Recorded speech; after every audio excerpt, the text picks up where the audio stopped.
우리는 말이 너무 많다. 친구로서 하는 말이니 오해하지 않길 바란다. 제발 그 입 좀 닥쳐주면 좋겠다. 날 위해서가 아니다. 당신을 위해서다. 입 닥치는 법을 배우면 삶이 바뀐다. 더 똑똑해지고 인기가 많아지고 더 창의적이고 더 강해질 것이다. 심지어 더 오래 사는 데 도움이 될 수도 있다. 말을 적게 하면 직장에서 승진하고 협상에서 승리할 가능성이 더 크다. 어떤 의도를 가지고 말한다면, 다시 말해 아무 말이나 불쑥 내뱉지 않고 신중히 말한다면 인간관계가 개선되고 더 좋은 부모가 될 수 있다. 나아가 정신적 행복과 신체적 행복까지 마음껏 누릴 수 있다. 몇 년 전 애리조나 대학교 연구원들은 쓸데없는 말을 하지 않고 실질적 대화를 많이 하는 사람들은 그렇지 않은 사람들보다 더 행복하게 산다는 사실을 밝혀냈다. 그리고 좋은 대화를 나누는 일은 만족스러운 삶을 위한 핵심 요소라는 의견을 제시했다. 그러니 입을 닥치자. 입 닥치지 않는다면 당신은 분명 신세를 망칠 것이다. 진심이다. 나는 상습적으로 지나치게 말을 많이 하는 사람이었다. 그래서 엄청난 손해를 봤다. 무려 수백만 달러나 벌 기회를 날린 적도 있다. 말을 너무 많이 하는 데다 함부로 짓거리는 걸 참지 못하는 게 문제였다. 나는 내 의견을 마음속에만 담아둘 수 없었다.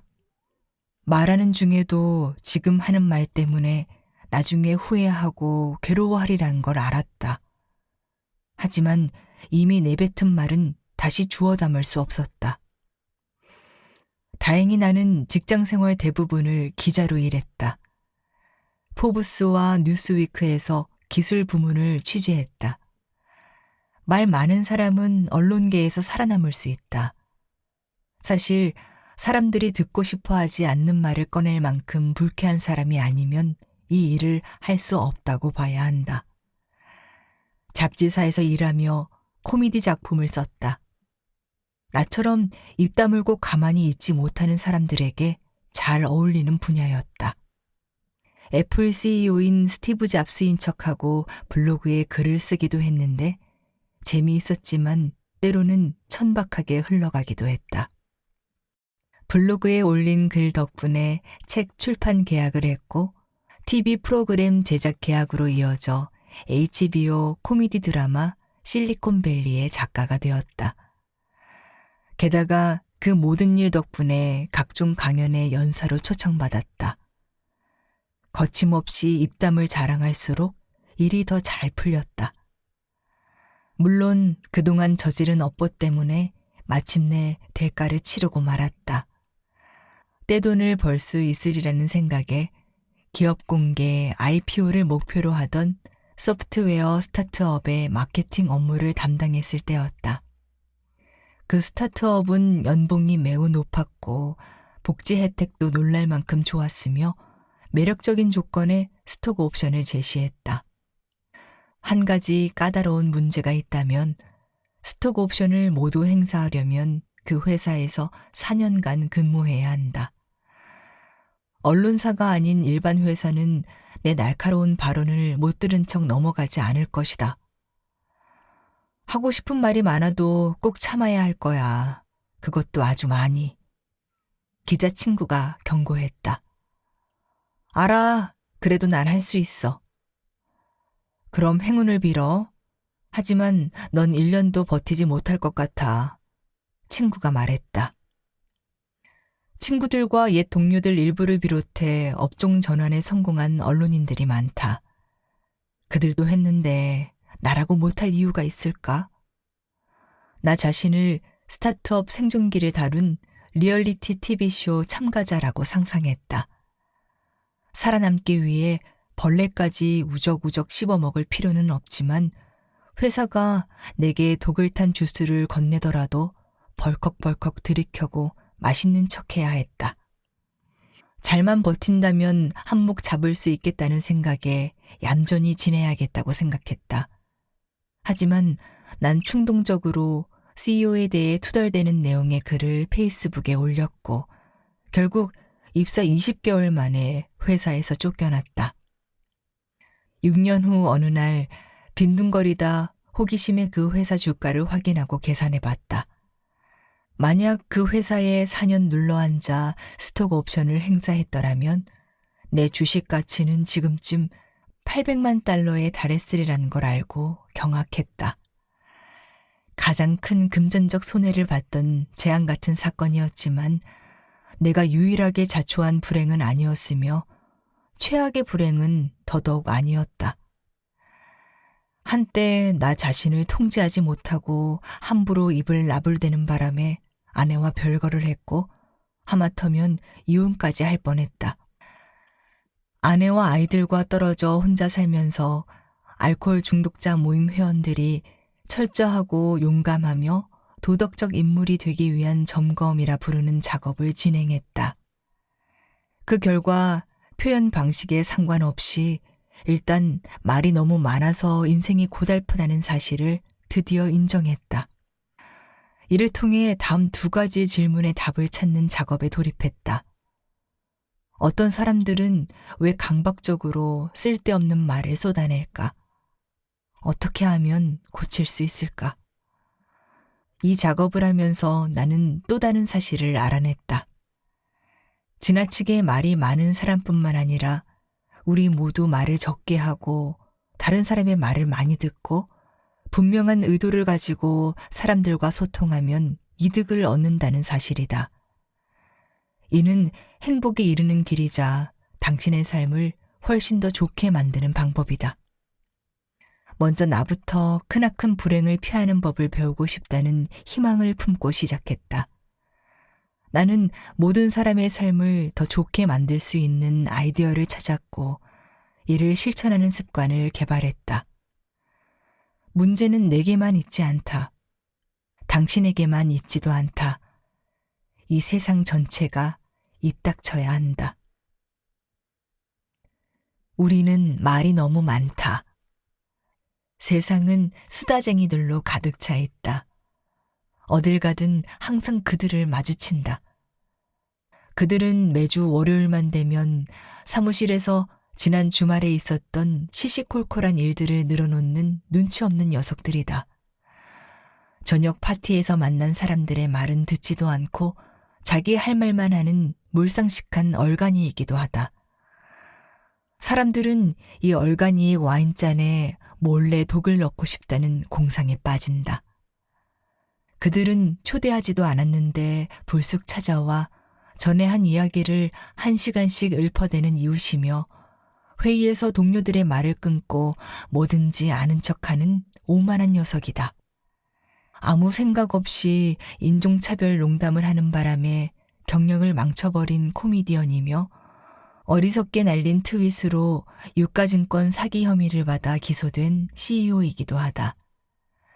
솔직히 말하자면 이런 사람들은 바로 우리의 모습이기도 하다. 다만 우리 잘못은 아니다.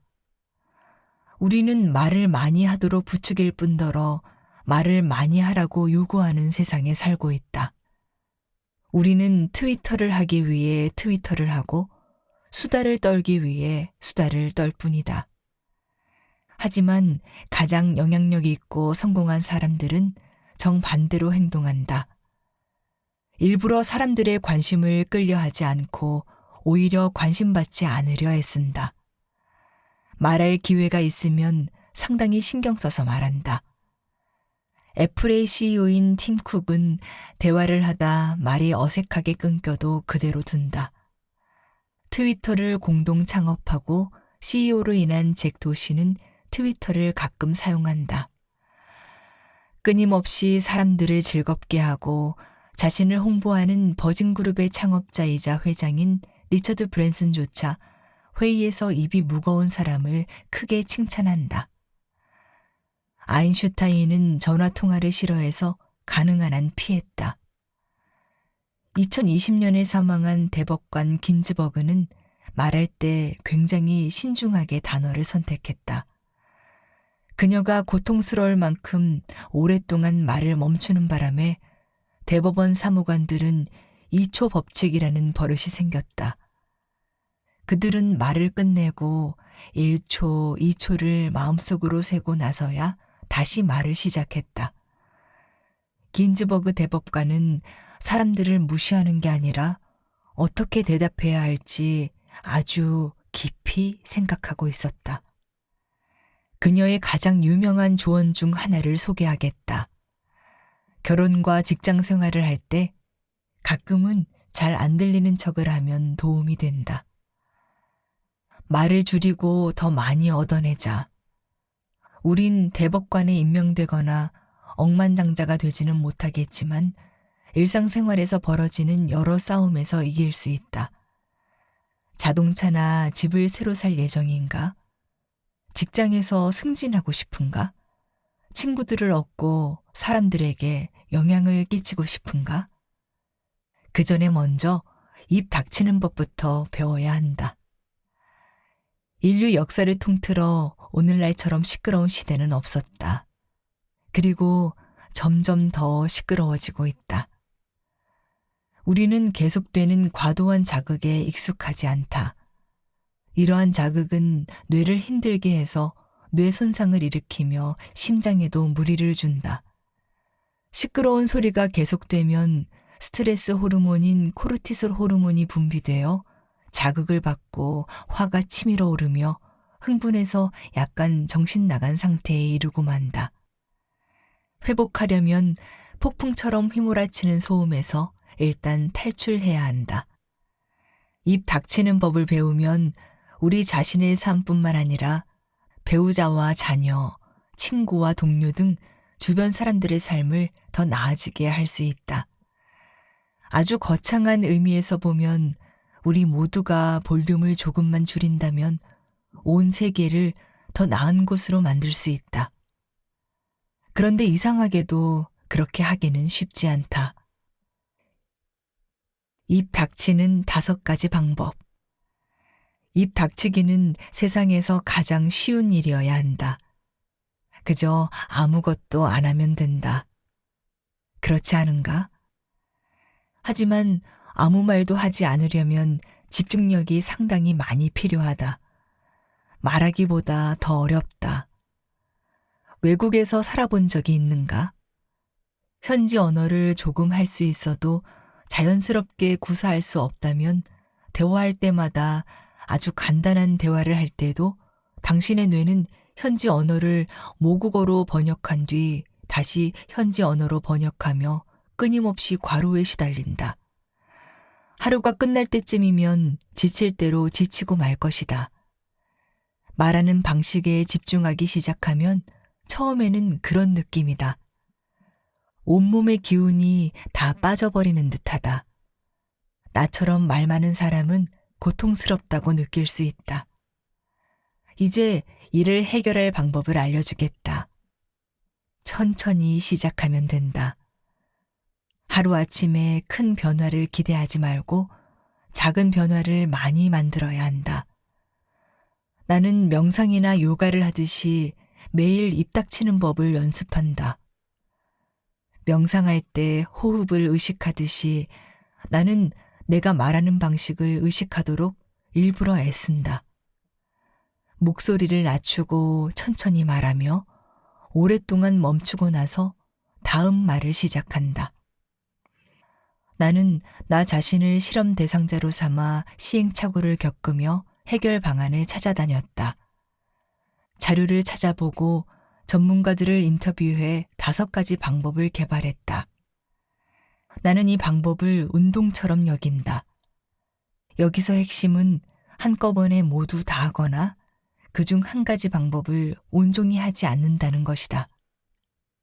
우리 모두 헬스장에서 16시간씩 운동하지는 않는다. 이 방법들은 연습과도 같다. 우선 5가지 방법 중 한 가지를 골라 30분 동안 줌으로 영상통화할 때 실천해보자. 배우자와 함께 차를 타고 갈 때도 좋다. 마음에 드는 방법이 있을 것이다. 어떤 방법은 쓸모 있을 것이고 어떤 방법은 그리 도움이 되지 않을 것이다. 그래도 괜찮다.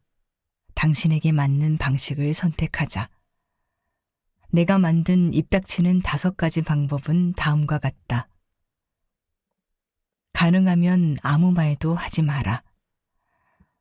20세기 초 유머 작가 윌 로저스는 입 닥칠 좋은 기회를 절대 놓치지 말라고 했다. 당신은 그런 기회가 얼마나 많은지 알면 크게 충격받을 것이다. 우리가 하는 말을 돈이라 생각하고 현명하게 쓰자. 입이 가벼운 사람이 아닌 입이 무거운 사람이 되자. 말을 잠시 멈추고 기다리는 힘을 터득하라.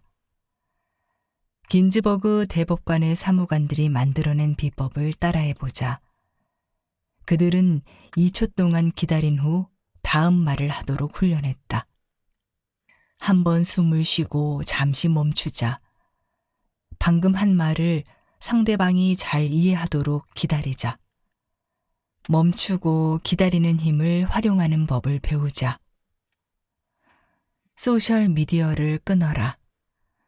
말을 지나치게 많이 하는 것이나 트윗을 너무 많이 남기는 것이나 둘 다 상당히 비슷하다. 소셜 미디어의 함정에 빠지지 않기란 거의 불가능하다. 페이스북과 트위터 같은 플랫폼들은 당신이 중독되도록 설계되었다. 단칼에 끊을 수 없다면 사용 시간만이라도 크게 줄이자. 침묵을 추구하라. 시끄러운 소리는 우리를 아프게 한다. 정말이다. 방대한 정보는 우리를 불안하게 만들고 자극을 지나치게 많이 준다. 그러면 건강에 문제가 생기고 수명이 줄어들 수 있다. 소음과 적당히 거리를 유지하고 전자기기에 플러그를 뽑자. 휴대전화 없이 시간을 보내자. 말하거나 읽지도 말자. 뭘 보거나 듣지도 말자. 뇌를 쉬게 하면 창의력이 살아난다. 더 건강하고 생산적인 사람이 될 수 있다. 침묵하면 뇌세포가 발달하는 데 도움이 된다는 연구 결과도 있다. 귀 기울여 듣는 법을 배워라. 사람들의 말을 잘 듣는 능력은 핵심 비즈니스 기술이다. 각 회사의 CEO들은 듣는 법에 대한 특별 교육까지 받는다. 다른 사람들의 말을 듣는 일은 힘들다. 수동적으로 듣는 게 아니라 잘 듣기 위해 적극적으로 노력해야 하기 때문이다. 적극적으로 듣는다는 말은 누군가의 말을 들리는 대로 듣는 게 아니다. 다른 모든 것을 차단하고 상대방이 하는 말에 온 힘을 다해 주의를 기울인다는 뜻이다. 자신이 하는 말을 상대방이 경청하고 인정한다는 느낌만큼 사람들을 행복하게 해주는 것은 없다.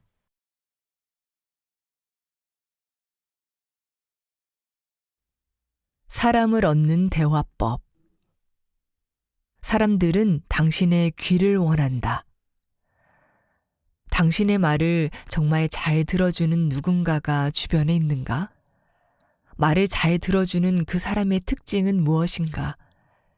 그가 상대의 말에 온통 주의를 기울이고 있다는 것을 어떻게 느끼는가? 그 사람에 대한 당신의 느낌은 어떤가?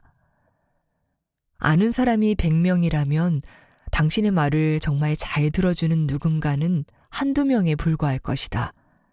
그런데 완전히 상대에게 주의를 집중해 주는 것이 그로 하여금 자기 존재의 중요성을 깨닫게 하는 최고의 방법이라는 사실을 아는가? 주의 집중은 지금 이 순간 당신은 세상에서 제일 중요해라고 말해주는 것이나 다름없다. 하지만 대부분의 사람들은 너무 바빠서인지 완전한 주의 집중을 하지 못한다. 그렇게 남의 말을 제대로 듣지 않은 탓에 오해, 실수, 갈등, 상처, 불화 등이 빈번하게 일어나곤 한다. 분노의 대부분은 주의를 기울여 달라는 울부짖음이다. 이제 남들의 말을 정말 잘 듣기 위한 몇 가지 방법을 이야기해 볼 것이다. 이 방법을 잘 활용한다면 논쟁을 사전에 예방할 수 있다. 사람들은 당신의 귀를 원하기 때문이다. 이미 화가 많이 난 사람이라고 해도 이 방법을 통해 달랠 수 있다. 어떻게 그런 일이 가능하냐고? 사람들은 본래 관심을 끌기 위해 까다롭게 군다. 자신의 간절한 메시지가 제대로 전달되지 않았다고 느끼는 사람은 더더욱 강한 행동을 보이게 된다. 이를테면 고함을 지를 수도 욕설을 퍼부을 수도 있는 것이다. 화난 사람에게 귀를 기울여라. 그러면 그는 저절로 목소리를 낮추고 이성적으로 굴 것이다. 주의를 집중시키기 위해 연기할 필요가 없기 때문이다. 아이작 뉴턴도 내가 무엇인가 가치 있는 발견을 했다면 그것은 다른 무엇보다도 주의를 집중한 덕분이다라며 주의 집중의 중요성을 강조한 바 있다. 주의 집중을 통해 우리는 상대의 공격성에 가려진 진짜 이유를 발견할 수 있다. 제대로 이유를 찾았다면 해결하는 것도 금방이다. 잘 듣는 능력을 개발하라. 그러면 거의 모든 인간관계가 개선된다. 더 좋은 상사, 더 좋은 부모, 더 좋은 배우자 및 친구가 되는 것이다. 당신은 당신의 말을 정말로 잘 들어주는 사람에 대해 어떻게 생각하는가? 그가 내 곁에 존재한다는 것에 깊이 감사하지 않는가? 이제 당신도 다른 사람들에게 그런 존재가 되어보는 것이다. 미국인들의 대화란 먼저 숨을 들이쉬는 사람이 듣는 쪽이 되어버리는 치열한 경쟁이다. 네이선 밀러. 네이선 밀러가 말한 대로 사람들은 대부분 들으려 하지 않고 그저 자기가 말할 기회만 노린다.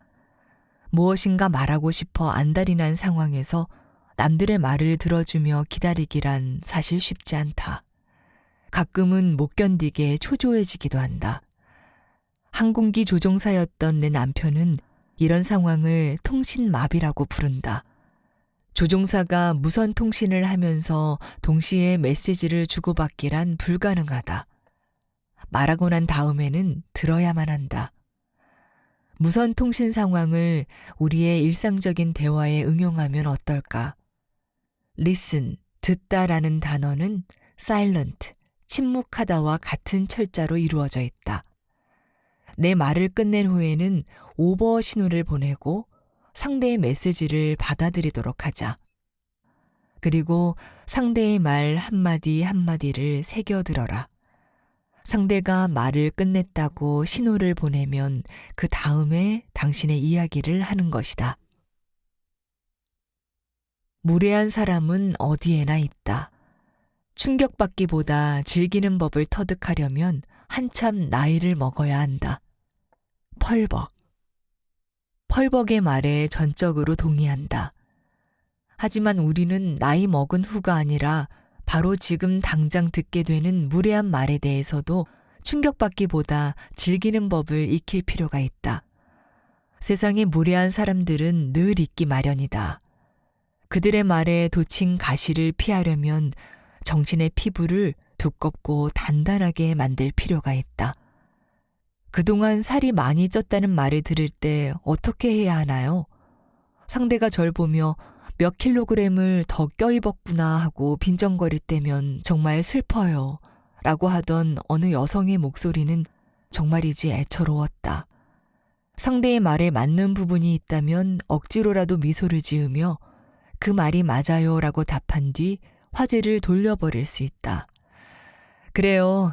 전 다이어트에 문제가 있어요. 라든지 전 뚱뚱한 게 아니라 수평지향적으로 타고났을 뿐이에요. 라는 식으로 약간의 자기 비하를 덧붙일 수도 있다. 상대가 정말로 무례하다면 우리 모두 그렇지 않은가요? 라는 공격적 질문도 해봄직하다. 핵심은 상대의 말에 말려들어가 두 번째, 세 번째 발언이 이어지게 하지 않는 데 있다. 잠시 입을 다물었다가 화제를 다른 곳으로 돌려 새로운 대화를 시작하는 것도 방법이다. 미국 국세청 직원들을 상대로 한 워크숍에서는 어느 직원이 내게 유머의 유용성을 절실히 깨달았다고 이야기한 적이 있다. 우리를 만나러 오는 사람들은 거의 다 적대적이에요. 우리를 적으로 보는 거죠. 그런 태도에 발끈하는 대신 우리는 국세청을 놀림거리로 삼은 시사 만화를 곳곳에 게시판에 잔뜩 붙여두었죠. 세무공무원이 납세자를 상대로 이걸 당신 돈이라고 생각하지 않는 게 비결입니다 라고 말하는 만화도 있었어요. 그런 만화를 본 사람들은 우리 역시 자기들과 같은 인간일 뿐이라는 걸 알았는지 태도가 훨씬 누그러졌답니다. 웃음의 힘을 배우기에 너무 늦었거나 너무 빠른 나이는 없다. 우리 가족의 성이 혼인 탓에 두 아들은 학교에서 끊임없이 놀림을 받았다. 뿔나팔 같은 별명을 달고 살다시피 했다. 우리는 그 상황을 벗어나기 위한 재치 있는 대답을 고민했다. 결국 찾아낸 대답은 그건 우리 이름이야. 그러니까 얼마든지 실컷 불러줘 였다. 아들들은 얼마든지 부르라고 하자 오히려 그렇게 부르는 일이 없어졌다고 했다. 당신에게도 이런 식의 문제가 있다면 친구들과 함께 고민해보라. 그리하여 끔찍한 상황을 유쾌하게 바꾸기 시작하라. 입을 다물면 얻어맞을 일도 없다. 정말로 무례하고 공격적인 말을 들었다면 굳이 대답할 필요도 없다. 왜냐고? 코미디언 밥 몽크하우스의 말대로 침묵은 금일 뿐 아니라 잘못 인용되는 일도 없기 때문이다. 그런 질문에는 대답하지 않겠습니다 라는 말조차 필요 없다. 애초부터 미끼를 물지 않아야 끌려다닐 일도 없는 것이다. 대신 화제의 방향을 돌리도록 하라. 텔레비전 심야 토크쇼에 출연했던 어느 여배우는 이 방법을 멋지게 써먹은 적이 있다. 진행자가 영화 출연 경력을 소개하면서 모든 영화에서 섹시함을 강조하는 역할을 맡으셨군요 라고 말한 것이다. 전국 시청자들의 이목이 집중된 15분을 고작 자신에 대한 부정적인 고정관념을 굳히는 데 사용하고 싶지 않았던 그 여배우는 진행자와 언쟁을 벌이지 않았다. 대신 밝은 목소리로 영화 이야기가 나와서 말인데 새 영화의 장면을 좀 보여드리고 싶군요 라고 응수했다. 진행자와 정면 대결을 피하면서 좀 더 건설적인 방향으로 적절하게 화제를 전환한 것이다. 유머가 우리를 구원한다. 포춘지가 선정한 유수의 기업들을 돌며 유머의 중요성을 전파하는 짐 펠리는 유명한 강연자이다. 내 친구이기도 한 그는 웃으면 통한다라는 소식지도 발행하여 꽤 많은 고정팬을 거느리고 있다. 그가 그 소식지에서 들려준 어느 유머러스한 비행기 승무원 이야기를 들어보자. 어느 날 장거리 비행기를 탄 짐 펠리는 전형적으로 까다로운 승객 옆에 앉게 되었다고 한다. 그 승객은 끊임없이 불평을 해댔다. 기내 반입용 가방이 짐칸에 들어가지 않는다고 투덜거리고 가운데 줄에 가운데 좌석을 배정받았다고 신경질을 내고 식사를 나눠주는데 2시간이나 걸린다고 인상을 찌푸리는 식이었다. 그런데 그렇게 오래 기다려서 받은 점심 식사가 달랑 샌드위치 하나였다. 그 승객은 한 입 베어 물자마자 접시 위에 뱉어내고 승무원 호출 버튼을 눌렀다. 승무원이 달려와 무슨 일이냐고 공손하게 물었다. 그 승객은 샌드위치를 흔들어대며 이 샌드위치는 엉망이야 라고 고함쳤다. 승무원은 승객과 샌드위치를 번갈아 바라보더니 샌드위치에 대고 손가락질을 하며 소리를 질렀다. 이 나쁜 샌드위치 같으니라고. 순간 까다로운 승객은 당황한 빛이 역력했다. 옆에 있던 짐 펠리는 참다 못해 결국 웃음을 터뜨리고 말았다. 잠시 후 그 승객도 따라 웃기 시작했고 그 다음부터는 훨씬 고분고분해졌다. 짐펠리는 나중에 그 승무원을 찾아가 이야기를 나누어 보았다고 한다. 그건 고전적인 방법이랍니다. 그렇게 생각하지 않으셨어요? 전 25년째 승무원으로 일하고 있지요. 까다로운 사람들을 다루는 법을 터득해야 한다는 생각을 일찌감치 해야 했어요. 비행기에는 늘 최소한 한 명씩 그런 승객이 탑승하니까요. 제대로 상대해주지 않으면 결국 다른 모든 승무원과 승객을 기분 나쁘게 만들거든요. 전 다른 승무원들에게도 곤란한 상황에 대한 대처 방법을 물어보았죠. 예를 들면 승객들의 연결 항공편 탑승 시간이 촉박한데 비행기 터미널 진입이 늦어지는 상황이라든지 기계 결함 때문에 이륙을 포기하는 상황 같은 것이죠. 그리고 어떤 일이 닥치든 승객들에게 유쾌하게 응답할 수 있는 자료를 수집했습니다. 이와 함께 어떤 상황에서든 유머 감각을 잃지 않겠다고 스스로 결심했어요. 아무리 기분 나쁜 승객이라 해도 제 비행을 망쳐버리지 못하게 하는 거지요. 그 결심이 얼마나 고마운 것이었는지 모릅니다. 마크 트웨이는 유머는 가장 위대한 구원이다. 유머가 터지는 순간 짜증과 분노는 사라지고 다시금 유쾌한 기분이 찾아온다라고 했다. 어떤 일이 닥치든 유머 감각을 잃지 않겠다고 당신도 결심할 수 있는가? 그렇게 결심한다면 머지않아 험악한 욕설을 내뱉는 대신 낄낄거리고 웃고 있는 자신을 발견하게 될 것이다. 삶을 슬퍼하기보다는 웃어버리는 편이 인간에게 더 어울린다. 세네카. 전국적인 규모의 강연자 대회가 끝나고 호텔 체크아웃을 하려고 기다리면서 나는 우연히 전 상원의원 밥 머피 옆에 서게 되었다. 그는 내가 아는 사람 중에 가장 재미있는 사람이다. 때마침 젊은 직원이 짐가방 운반용 수레에 커다란 나무 화분을 싣고 지나가자 그는 걔가 룸서비스를 주문한 모양이군 이라고 중얼거렸다. 덕분에 나를 포함해 근처에 있던 사람들은 한참을 킬킬거렸다. 잠시 후 나는 어떻게 그런 재미있는 말들을 생각해내느냐고 물었다. 이에 대해 그는 웃는 마음으로 세상을 바라보기만 하면 된답니다 라고 대답했다. 당신도 유머와 친해지는 것은 어떨까? 제대로 주위를 살피기만 한다면 삶은 코미디로 넘쳐난다라는 배우 멜 브룩스의 말은 100번 옳다. 토크쇼에서 재치 있는 대화가 나온다면 눈여겨보고 기억하라. 코미디 프로그램이나 뉴스 만평을 보고 소리내어 웃었다면 그 내용을 적어두어라. 출처도 잊지 말고 기록하라. 실수를 저질렀다면 이를 과감하게 유머의 소재로 삼아라. 늘 웃을 일을 찾다 보면 스트레스를 받는 상황도 편안한 마음으로 받아들이고 넘겨버릴 수 있다.